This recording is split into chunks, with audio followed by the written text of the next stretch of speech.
संदेश था, सौरभ राज जी का संदेश था कि आपको चहलाना है, लेकिन अपने क्षेत्र के प्रोग्राम जहां प्रोग्राम वहां भी हो रहा था, मुझे लगा कि चहल में जाना ज्यादा जरूरी है, क्योंकि कहीं पहली बार अगर कोई शुरुआत हो रही है तो वहां पर जाना ज्यादा जरूरी है हमारे लिए।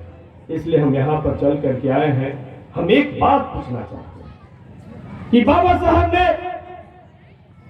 हम सब लोगों को अनुसूचित जाति बनाया, पिछड़ी जाति बनाया। आज 1931 में हम अनुसूचित जाति बने और पिछड़ी जाति बने। अनुसूचित जाति किन लोगों को बनाया? जिस तरीके से आप देखते हैं कि संतरा को सजा करके संतरा के फाक देखे ना, तो उसी तरीके संतरा के फाक के जैसा भूया, चमार, मुसहर, दुसार, डोम, पासी, जितना भी अछूत लोग थे, सबको बाबा साहब ने एक जगह जमा किया, ऊपर से अनुसूचित जाति का लेप लगाने का काम किया।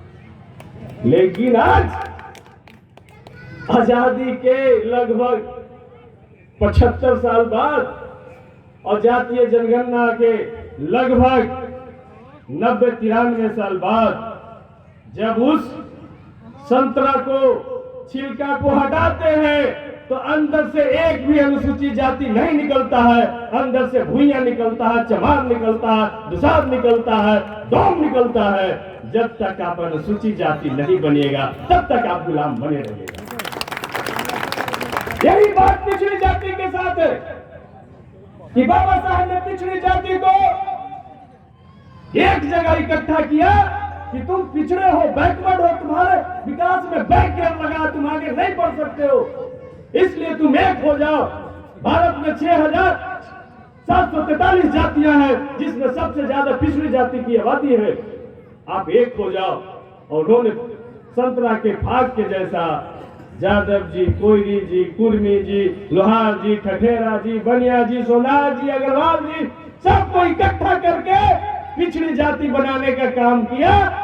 लेकिन आज 93 साल बाद एक भी पिछड़ी जाति नहीं मिलता है। कोई यादव मिलता है, कोई कोयरी मिलता है, कोई कुर्मी मिलता है, लोहार मिलता है। और जब तक आप कोयरी, कुर्मी, लोहार बने रहिएगा तब तक आप गुलाम बने रहिएगा।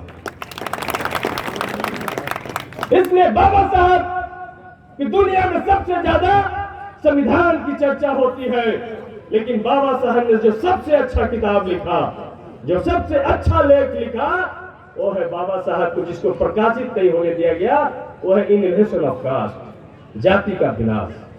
जब तक जाति का विनाश नहीं होगा, हमारा विकास नहीं होगा। रेल भी आ जाएगा, लेकिन वो अडानी अंबानी का होगा, हमारा रेल नहीं होगा।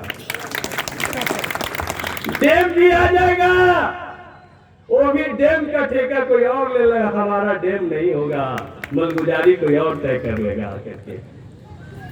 स्कूल भी खुल जाएगा, लेकिन स्कूल हमारा नहीं होगा। स्कूल भी किसी तोंद वाला पूंजीपति का होगा, जो फीस वो तय करेगा, सब्जेक्ट वो तय करेगा, उसमें क्या पढ़ना है या क्या पढ़ाना है। इसलिए भाइयों बंधुओं, बाबा साहब ने एक और बात कही कि राजनीति वो चाबी है जिससे सारे बंद दरवाजे खोले जा सकते हैं, और जीतन मांझी जी ने साबित करके दिखाने का काम किया था। जब उनको 8 महीने का मुख्यमंत्री बनने का मौका मिला,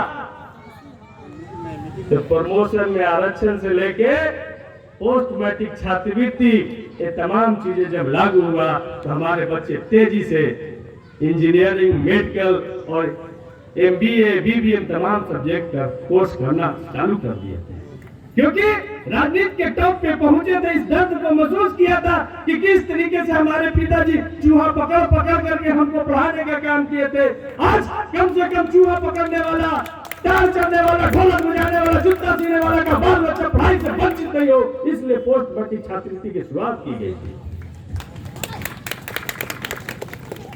आज वो बंद हो गया।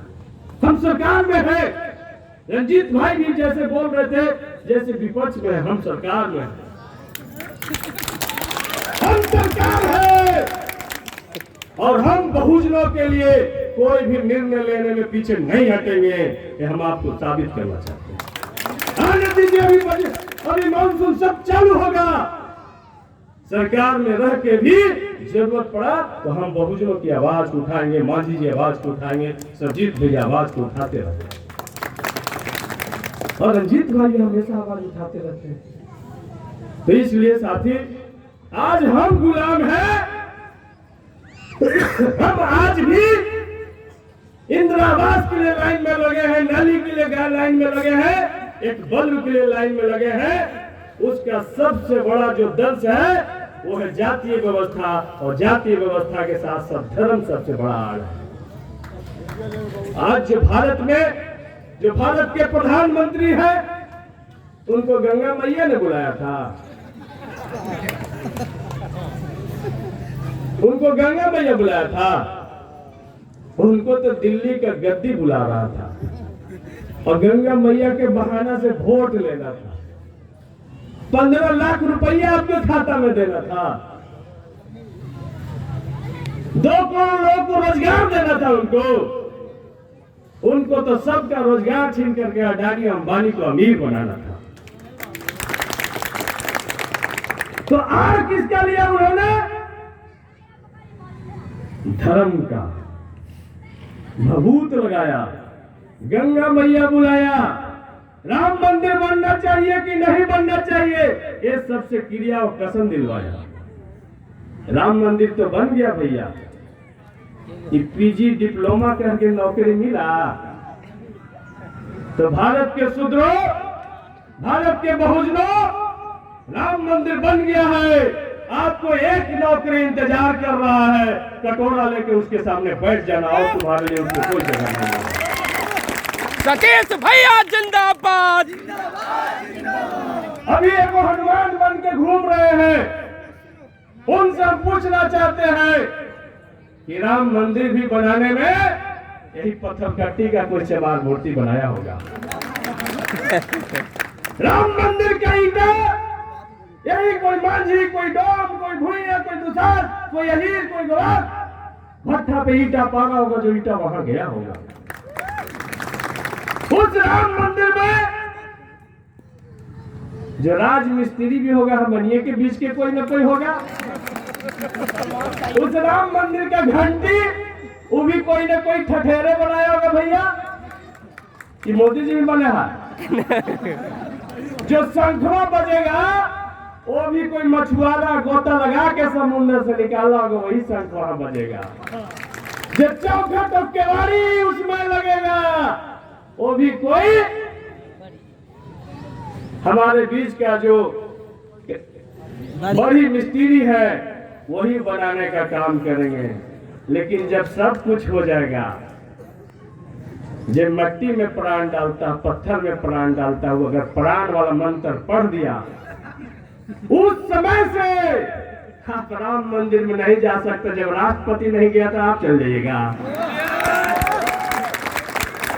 और ज्यादा हनुमान जी को घमंड है तो अपने पिताजी के नाम पर एगो प्रसादी का दुकान खोल ले। आपका प्रसादी पे फफूंदी नहीं पड़ गया, कोई आपका प्रसाद नहीं लेने आएगा। ये है भारत का जातीय व्यवस्था।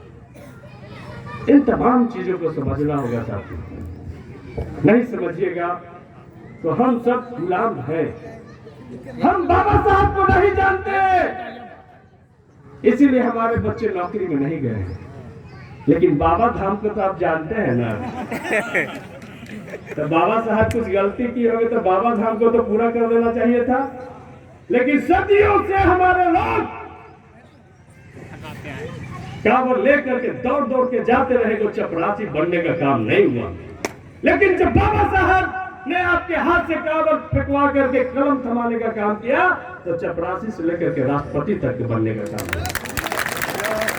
इस बात को हम सबको समझना होगा साथी। और विधायक, मंत्री, मुख्यमंत्री है या पूर्व मुख्यमंत्री है, ये कोई स्थायी पद नहीं है भैया।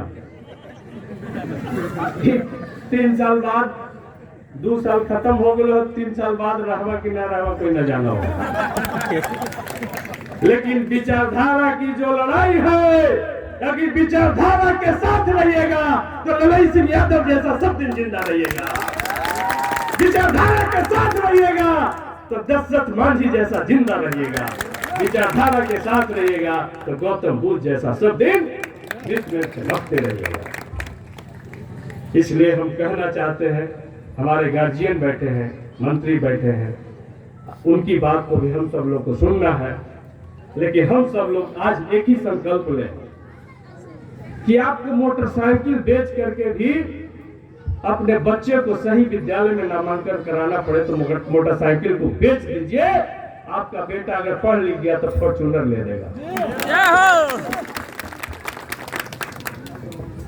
आपको खेत बेच करके भी अपने बच्चे को सही जगह यूनिवर्सिटी में पहुंचाना पड़े तो पहुंचा दीजिए।